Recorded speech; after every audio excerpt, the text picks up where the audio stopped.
नमस्कार दोस्तों, जी के पप्सा यूट्यूब चैनल में आपका हार्दिक स्वागत है।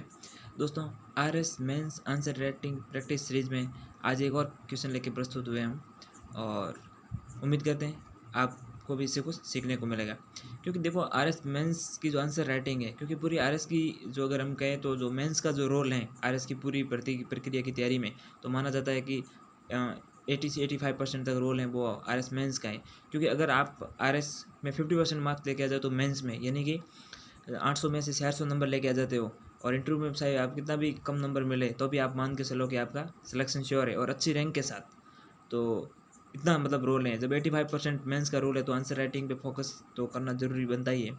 और देखिए, आंसर राइटिंग के बारे में अक्सर टॉपर्स भी यही कहते हैं, आप इसमें ये पॉइंट ऐड कर सकते हैं, क्वेश्चन की डिमांड के अकॉर्डिंग लिखिए, सभी डायमेंशंस को ऐड करते हुए जो उसके और व्यू हो सकते हैं सारे पॉइंटों को ऐड करते हुए लिखिए, सब कुछ करिए।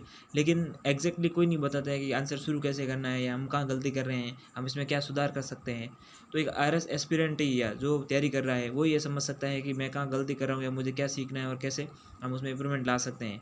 बस उसी उद्देश्य से एक ये सीरीज़ शुरू की गई है, क्योंकि मैं भी एक आरएस एस्पिरेंट हूँ और जब भी ऐसे क्वेश्चन लिखता हूँ तो काफ़ी लोगों के सजेशंस या कमेंट्स आते हैं क्या इसमें ये भी जो है आप सुझाव ऐड कर सकते थे। और उसी पर्पज़ से ये लाया जाता है कि इसमें एक अच्छा मंच मिल जाता है, काफ़ी लोग हैं तो काफ़ी लोगों तक ये जानकारी पहुंच जाती है तो लोग भी शामिल हो जाते हैं। और बहुत सारे न्यू कैंडिडेट हैं जो अभी प्रीलिम्स की तैयारी कर रहे हैं या आरएस की तैयारी शुरू की है, उसको भी मेंस का एक मोटा मोटी आइडिया हो जाता है। और ख़ासकर ये कि मेंस में आंसर राइटिंग कैसे होती है वो भी उनको एक मतलब प्रो लेवल पे थोड़ा ओवरव्यू मिल जाता है।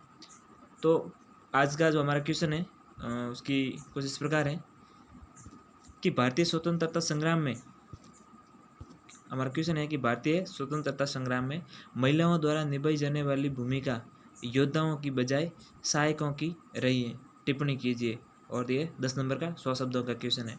अब हमें यह समझाना है कि भारतीय आंदोलन में महिलाओं की क्या भूमिका रही है और कैसे क्या सिर्फ योद्धाओं के रूप में रही है या सिर्फ हेल्पर या सहायकों के रूप में रही है। तो अभी हम देखते हैं हमने इसमें क्या लिखा है। तो हमने कुछ इस प्रकार इस क्वेश्चन की शुरुआत की है कि भारतीय स्वतंत्रता संग्राम में महिलाओं द्वारा निभाई गई भूमिका पुरुषों की तुलना में भले ही कम थी, परंतु तत्कालीन परिस्थितियों के अनुसार महिलाओं का एक सीमित प्रतिनिधित्व भी विभिन्न महिलाओं के लिए प्रेरणा की मिसाल कायम करने वाला था। जैसे अब हमने यहाँ वो कहते हैं ना, एक आपको ऊपर थोड़ा सा संदर्भ लिखना चाहिए और हमने वो लिख दिया। और ये भूमिका भी मान सकते हैं लेकिन थोड़ी ज़्यादा हो गई शायद, तो कम करना चाहिए था। और फिर हमने यहाँ से पॉइंट वाइज जब आगे लिखा तो हमने पहला पॉइंट को इस प्रकार लिखा कि 1857 की क्रांति में झांसी की रानी अहिल्याबाई होलकर और बेगम हजरत महल का पराक्रम। दूसरा है असहयोग आंदोलन 1920 में गांधी जी के आह्वान पर जनमानस को आंदोलन में शामिल करने के लिए मणिपुर की एक महिला का नाम इतिहास में दर्ज है।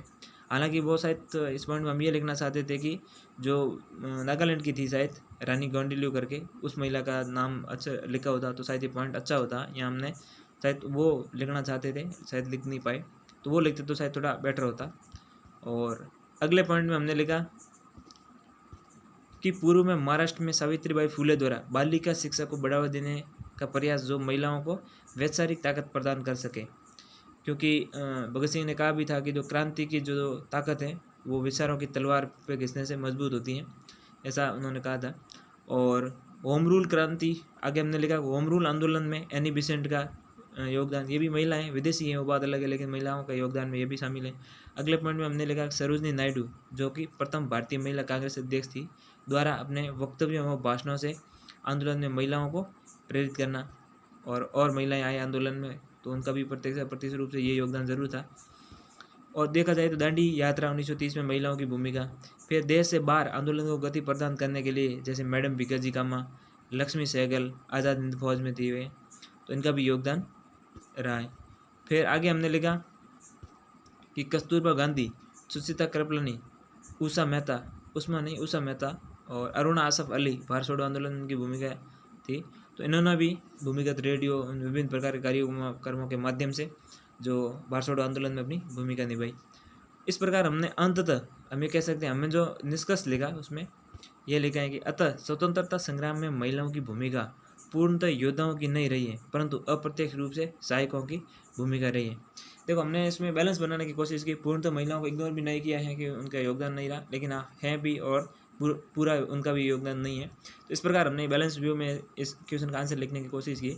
अब आप बताइए आपके हिसाब से इस क्वेश्चन का आंसर या इसमें और क्या पॉइंट ऐड हो सकते हैं, या आपके जो इम्पोर्टेंट या जो वैल्यूबल सजेशंस है वो दे सकते हैं, जिससे हम भी इस क्वेश्चन में इम्प्रूवमेंट ला सकते हैं।